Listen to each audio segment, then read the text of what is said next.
Եթե օդի ջերմաստիճանը կտրուկ բարձրանա, հեղեղումները մեր մարզում անխուսափելի կլինեն, ահազանգում են մարզի հիդրոմետ ծառայությունից, իսկ ջերմաստիճանի բարձրացում ամբողջ հանրապետության տարածքում սպասվում է մարտի երկրորդ կեսից։ Գլխավորապես ցնցքը,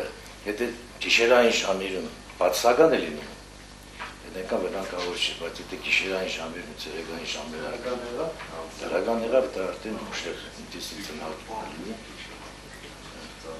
Ուսով լինեք, որ այդպես չի լինի, աշնանաբար լինի։ Միայն հուսալով գործը գլուխ չի գա։ Եղանակային անակնկալները միշտ էլ իրենցն են արել, որ վարարումներ կլինեն, դա հաստատ է։ Այս տարի հատկապես պետք է զգուշանալ Ախուրյան գետից։ Մեր ջերմումներ սպասելի կան, հնարավոր է, որտեղ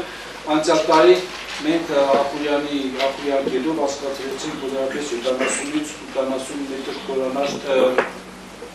մետր խորանար ռադիանի ջուր, որը դժվարությամբ անցավ ու հիմնական Արապի հատվածում հետապապատնեշը, որը կա, ապապատնեշի հարցը անպայման են անկում են ինքարաճարությունից եցին հետապատունախարարության ապապատնեշի հարցը լուզի։ Կանխարգելիչ միջոցառումներ չձեռնարկելու դեպքում նախորդ տարվա նման կվտանգվի Արափի համայնքը, երբ գյուղի 30-40%-ը ջրածածկ էր եղել։ Նման իրավիճակներից ու արտակարգ պատահարներից խուսափելու համար ներկաները կարևորեցին համայնքների ղեկավարների կողմից տարվող աշխատանքները։ Մենք չնստենք մեր նստածտեղ սպասենք թե պետությունը երբ պետք է մեզ աջակցի։ Այսօր ունենք գյուղական համայնքներ, մեծ քանակությամբ համայնքներ, նույնիսկ 90% ասել, որ այդ համայնքների գյուղապետերը, համայնքի ղեկավարները գյուղի մեջ նստած, գյուղի թեթև սելավատարը, որը կարող է նույնիսկ իր ուժերով մաքրել կարգի գծել, որովհետեւ տվյալ սելավատարը չհեղեղի կամ չողողի